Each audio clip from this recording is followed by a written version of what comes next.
and welcome to Brick Babble. I'm the brick building babe, and this is my version of a Lego podcast. I'm gonna have people on here. I'm gonna do it on my own. Today we're just doing it on my own, and I'm gonna tell you about all things Lego in the past week, some things to look forward to in the coming weeks. I'll give you some insights on some of the stuff I built. I also buy and resell, so I do a whole lot of things, and you can find me on social media at Brick Building Babe on TikTok, Instagram. You obviously see me here on YouTube. So definitely check those out. And as I mentioned, I am also a buyer and seller of Lego. And I sell on Whatnot and Bricklink. So those links are in the description below if you want to check out any of my upcoming streams or check out what I've got in my Bricklink store. But primarily, I buy and sell minifigures and I invest and hold sets. So that's a little bit about me. I'm hoping to do this on a weekly or every other week basis. We'll see how much time I have to sit and actually do these streams, but welcome, and we'll see how this goes today. So, one of the first things I wanted to talk about was the last couple weeks, which have been crazy with Black Friday, Insiders Weekend, Cyber Monday. So, I'm on the Lego website right now, and through the 6th through the 10th of December, they as in the Lego group, are running another double Insiders week essentially. Um, right before Black Friday, there was a double Insiders weekend, and I purchased some things on the double Insiders weekend because I was really interested in the record player GWP and I really wanted that. Um, so with there being some sales on Insiders Weekend, I end up picking up the Nightmare Before Christmas and the A-frame cabin so that I could reach the threshold. I got the double points. One thing I didn't realize until Black Friday was that there were some um, redeemable rewards on the Insiders that were only 100 points. So I ended up redeeming those on Insiders Weekend, but didn't know I could or needed to add them to my cart. So those ended up getting pushed to Black Friday. So then Black Friday came around and there were some other deals on Lego. We knew we were picking up the Endurance. So if you're familiar with the Endurance boat, we just knew once we saw this, we needed to have this as a display piece. I've always had interest in small boats. I remember picking one up when I was in like fourth or fifth grade. Never got really into it, but I was definitely fascinated with the small model boats. And this one I thought was just, the price point was pretty good for the size and just displayability of this piece. So of course we ordered the Endurance. And with that, we got Shackleton's lifeboat. And we are still debating whether or not we're going to keep this or sell it. It is doing really well right now on the secondary market. You can see, I don't know why I'm in euro, but it says it's estimated 22 euro. So probably around $25, something like that. I don't know my conversions right now, but we're debating whether or not we want to sell this because it's going for, I've seen anywhere from 80 to even 120 for this set, and that would definitely help. We're mostly interested in the Endurance, but of course the Endurance doesn't come with any minifigures, including Shackleton, and this is a cool little side build. We just have to decide if we'd prefer to have the money or that, and I believe this actually sold out within like 24 hours or 48 hours of Black Friday. So it was pretty big. Then when you made this purchase, you also got the record player, which I just built this week. Super cute and fun build. It's a little smaller than I expected. I should have known. I don't know what I was expecting, but certainly the design looked really good. And it's definitely a pretty cool piece. The functionality is really cool. So, you have the needle that you can move. There's a little holder for the needle. There's a turn dial. And then there's two other switches. And as you can see in this picture, you can hold up the glass top with a little peg type thing, and then the disc can actually spin with a gear in the back. So those are all really cool details. I'm really glad I built one, but I actually have two more that I am in the process of selling because I did end up placing 3 orders and I got 3 of these GWPs, and I'm sure most of you are familiar. there was also the winter holiday train, and we're also planning on keeping one of these for our Christmas village and one or two sell. And I've already sold one, but looking to sell the others. Kind of a side note about the winter holiday train. Me and my fiance we both grew up making little holiday villages, with those tiny little houses and schoolyards and churches and things like that. But now we've decided that we're going to expand it with a combination of those, which I currently have, as well as throwing in some Lego stuff. So this is one of the builds we're going to add. And then this GWP from last year, also crazy funny. It says $550 right now. That's hilarious. Hopefully Lego didn't get away with putting that on their tax forms of saying this is $550. Hysterical. This I ended up getting by accident last year, is you had to have 150 or 175 threshold. I don't remember what it was, but I was not at the threshold and they threw in the GWP for me.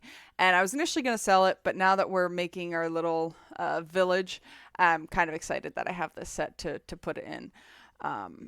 But I'm slowly going to start building my own things, as well as finding little sets to kind of throw into our village. I don't collect and don't really plan to collect the Winter Village Lego sets, like the buildings.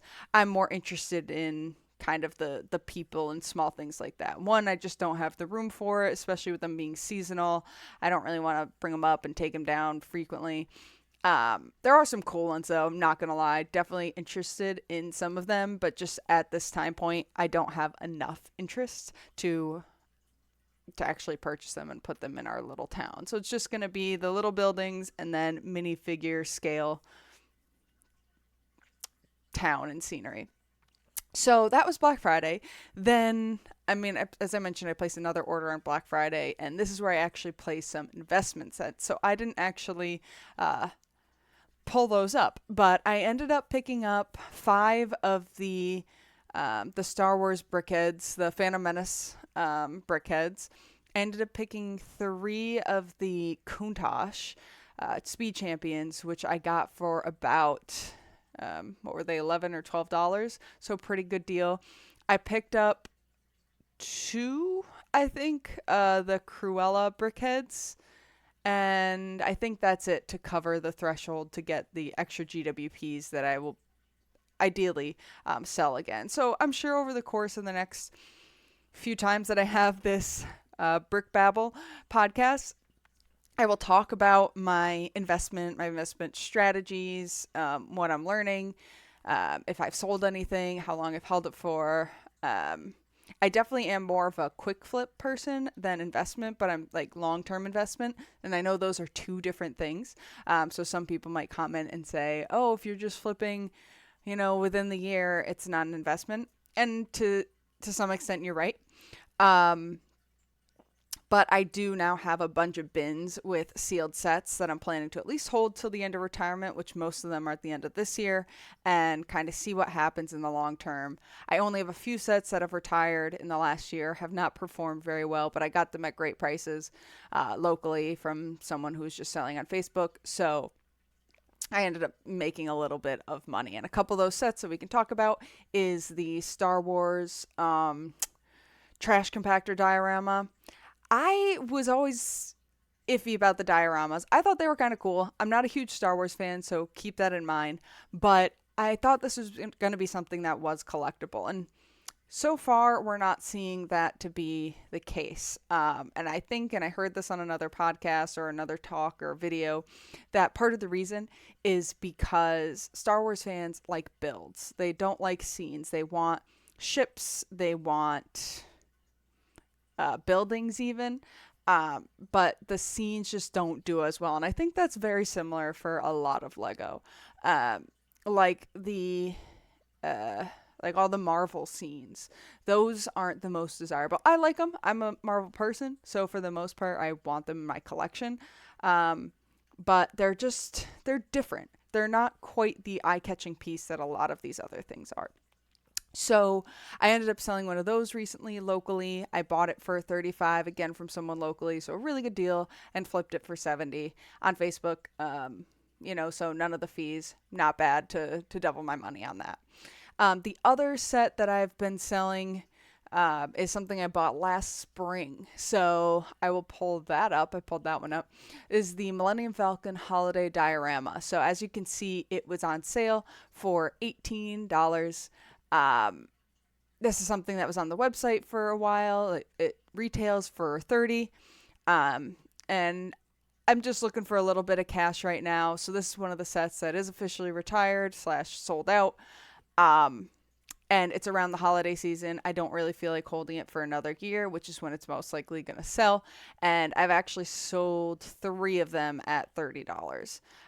Some of them have not been locally, so I'll only have made a few dollars, but it is nice just having that cash and a little bit extra from what I put into it, so maybe made $8 on it or something. So not a great flip, but certainly not losing many. So I'm really, really happy about that. And we decided to keep one. My fiance said that's kind of cool. I kind of want one. Maybe this will make it into our little holiday scenery as well. We'll see.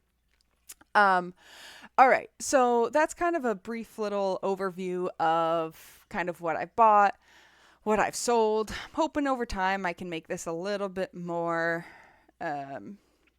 structured, let's say. I kind of started talking about things that I haven't done, which was not my plan, but we can kind of go back to some of the things I also built this week. So I mentioned I built a retro record player, very cute. I think it'd go great in potentially the room I'm in right now. We've got a lot of sealed Lego up here that we're planning on building during the holiday kind of break, but I'm planning on putting shelves up in this room where I'm going to have like signed CDs and some other music memorabilia. So I think that could be a pretty cool addition to the shelf. So that was a great little build. I also built so along with this GWP, there was also like an ornament GWP. They were not called ornaments, but they were little Lego like spherical ball ornaments. Built those, put them on my tree. Absolutely loved them. The build was great. Very solid build for what you got and very well designed. So I built that. But then the other thing I built that is going right next to our winter village is the point setup plant. So this we picked up at Costco. It's actually been on sale at a couple places for Cyber Monday and Black Friday. But we picked ours up at Costco for a pretty good deal. And it is hard to find a new piece or one I don't think I've used before. And the poinsettia did it for me. And that piece is when you look in right here is on one of the poinsettia plants. So there are 5 total plants on here. There's one on the top, 2 of these large ones on the side, and 2 of these smaller ones on the opposite side. And I'm really interested. We're going to dive into this piece and let me show you it further in the instructions of what I'm talking about. And then we're going to look at Bricklink and kind of see what is this piece? Is it in any other sets? Here it is. It's a giant blade, and I would imagine there's some Ninjago. This just screams Ninjago to me. But there's actually 2. There was this green one and this red one that you put together to make a poinsettia plant.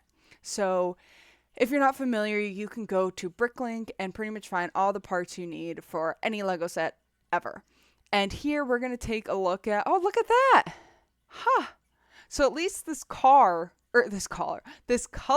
was potentially new. It looks like it's a Technic piece. So we're going to look at this. All right. So my guess is only the color is considered new on Bricklink that we see here. However, I'm very interested to see what other sets this piece is in. So if we look here, it comes in only a few colors: dark green, which we saw, dark red, which is new, pink, blue, trans colors. That's very interesting. Then a flat silver and pearl gold. So these really came in unique colors prior to this set. So let's take a look at the sets that it does appear in. So we see okay, so it looks like the dark green and the dark red were exclusively made for the poinsettias. So that makes me feel a little better because I never seen them in my life. Then if we look here, we see Ninjago, Ninjago, Ninjago, Ninjago. So I was 100% right that this piece has only been in Ninjago sets.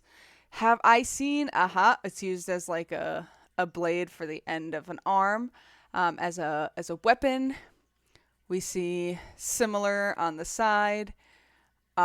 These look like potential. I don't know if these. I think these are connected, like on the side of the vehicle. So this is the first time it appears that they're using it not as in a weapon style setting. So that's pretty unique. I'm glad we looked through this together because look at that trans pink one. That's pretty cool though. Trans blue. That's also a really cool piece. The trans blue is really cool if you're looking to do like some kind of ice theme.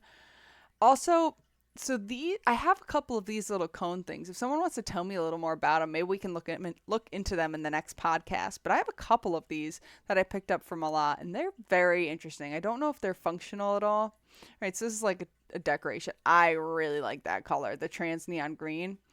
Very cool. So if you guys, use these pieces in any of your builds, I'm not at this point a big mock creator. I have dabbled in some mock building, but I haven't really done much with it, and I'm still going through organizing pieces and all that.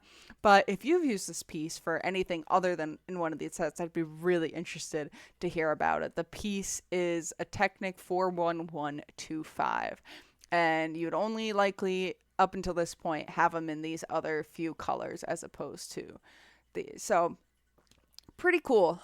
Pretty cool to look through that.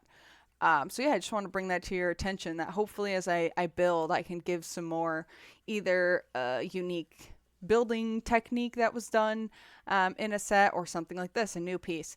I will say my biggest complaint is at this step with the poinsettias. So you end up putting these, they're sort of like hinge plates that the leaves connect to, but from my experience, and when you connect this actual leaf piece to the 1x2 modified plate, these fall off extremely easily. And when you're trying to add like the flowers here, when you've put in these extra leaves down here, I found that it was really easy to knock them off. So like these become the basis of all of these. So when you try to add this flower onto the main piece, it just all starts to fall off. At least that was my experience. And the last thing that was really frustrating to me is the last step of building this poinsettia. So if we zoom in over here, you can see that there's 4 of these little, I'm not actually sure what these are called, but they look like mini bundt cakes. That's what we're going to call them, mini bundt cakes. They're not even. And then you can see that there's a rod sticking up in the middle of them that goes through this plate.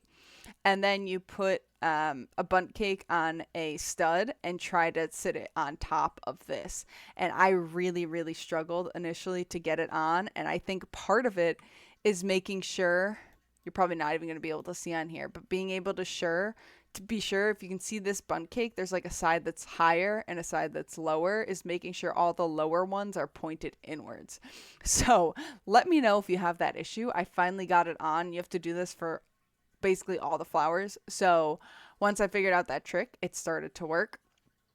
But I finished it.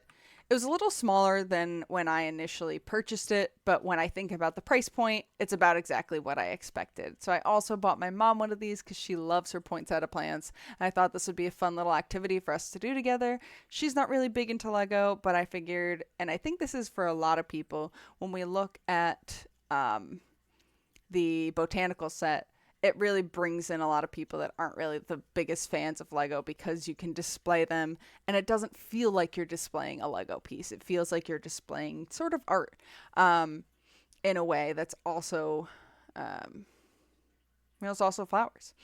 All right. So I'm going to end my little spiel with a minifigure spotlight. So, because I mostly buy and sell minifigures, I get to see a lot of minifigures. We're just going to take a look at a minifigure that I have in my collection. I should have brought it up here. But is Spider-Man 2099.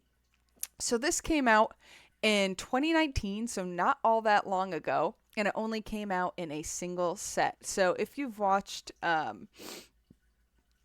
the animated Spider-Man series, which I think the fourth one might be, is it coming out 2025 or 2026, or third one? I don't remember which of the two it's coming out, but it's like Into the Spider-Verse and Across the Spider-Verse. That's why this set was created, and that's where he primarily comes from. So this is Spider-Man 2099, and as we can take a look at the minifigure itself, he only has a printed torso and a printed head, no printed arms, nothing all that special, no printed legs, and he is still a pretty expensive minifigure. So if we look at our price guide, the average used is $48, average new is $62. Right now, I have it across the entire world on Bricklink, but average being sold for about, being sold used for about 60, and new is averaging, it says around 100. I think, there's a couple really high ones. I would estimate it's in the 70 to 90 range. And one of the reasons I bring this up in this podcast, because it's an interesting talking point, is that there's a rumor that there's going to be a Spider-Verse CMF series. And this was posted 25 days ago, so it's a little late, but I'm very interested if you guys have heard more. But we can see here there's a version of 2099. Does it look the same? No, it's not really supposed to look exactly the same. But looks like it has some really cool printing if this is the actual minifigure. If it has arm printing, that's even a bonus. So for all my Marvel fans out there, one, do you think this is real? And then two, which of these two do you prefer, and do you think the value of the original one is going to go up or down? So leave those thoughts in the comments. I will likely read every comment, and maybe in the next session we'll be able to review some of the comments. But I'm really interested to hear what you guys have to say about this, because this isn't my favorite figure at all. I'm in the process of trying to sell one. I mostly collect Iron Man, but then I also just like really fun figures or just unusual figures. But this is one that surprised me when I came about it in a collection, realizing that it was at least a $60 figure. And I believe I already sold two of them in other lots, like on Whatnot. So, yeah, let me know in the comments. And the last thing I want to mention is I have a Whatnot stream Tuesday, the 10th of December, where we're doing pick a fig stream. So I do a starting bid of 3 figs for 12, and they have all different themes. There's some Marvel in there, there's a little bit of DC, there's some Ninjago, there's Star Wars, and I just got a bunch of new figs that I'm putting up. So if you're new to Whatnot, go to the link below, because you can get $15 to spend in my stream. And I also have a video coming up of a new minifigure haul that I picked up this week for $300. So definitely check that out when it comes out, because there's some interesting figures in there, and I'd love for you guys to see and let me know if you've seen some of these figures before, because I was introduced to a few when that happened. So again, thank you for listening to Brick Babble. I hope you guys like the name. I put a little bit of thought into it. I figured we'd go with the bees. Brick building babe. I'm Brick Babble, doing the cool stuff. And I hope you enjoyed me just kind of ranting, but I'd like to get more guests on here, and we can just talk and chill about Lego and be some easy listening for you guys. So if you like it, give this a nice thumbs up for me. That would be great. Check me on my other socials, and if you are looking for any types of minifigures or sets, check out my Bricklink and Whatnot store. You might find them there, and you can always message me on my accounts, and I can let you know if I've got something else that you might be interested in. So thank you for joining my Brick Babble podcast, and I'll see you guys in the next video. Bye.